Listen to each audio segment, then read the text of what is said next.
Le secret de l'impermanence. Toutes les grandes traditions spirituelles insistent sur la notion de l'impermanence. Rien n'est permanent hormis le changement, dit la Kabbale. Reste bien jusqu'à la fin, je vais te livrer un secret. Partage avec quelqu'un qui a besoin d'entendre ça et bien sûr, si le cœur t'en dit, abonne-toi. Et surtout, mets-moi un commentaire, comprendre correctement le secret de l'impermanence. Voilà le sujet du jour. C'est en saisir la relation profonde, dit le Dalai Lama. Les jours succèdent aux jours, les événements succèdent aux événements. Et l'histoire s'écrit, ce qui était n'est plus. Tout change, inséré dans cette impermanence divine.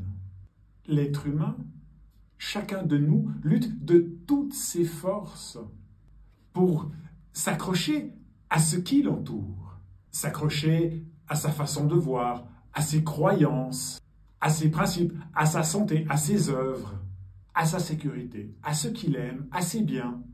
Il cherche à contrôler ce qui l'entoure, à dominer les événements, à influencer le destin. Investi dans ce genre de contrôle, il perd le calme intérieur, il perd la sérénité et met toute son énergie à nourrir qu'un jour, il parviendra à contrôler entièrement sa vie, à l'illusion qu'un jour, il pourra contrôler pleinement sa vie.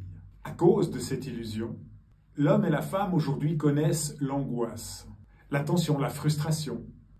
Et au fond d'eux-mêmes, ils ont cette aspiration à autre chose, une autre manière de vivre, une paix intérieure qu'ils ne trouvent pas. Il existe pourtant des moyens d'atteindre cette sérénité, ce calme intérieur. Parmi ces chemins qui y conduisent, le lâcher-prise. Oui, le lâcher-prise est particulièrement indiqué. Et maintenant, le secret du jour. Le lâcher-prise, c'est tout d'abord lâcher. Rendre quelque chose de souple, de moins tendu. C'est cesser de retenir. C'est abandonner une position. C'est d'accepter de s'ouvrir à ce qui vient et changer de regard, de modifier son interprétation. C'est parfois faire le deuil de quelque chose auquel on tenait. C'est encore pardonner et mettre son attention sur ce qui est ici et maintenant, comme ce qui se passe en ce moment.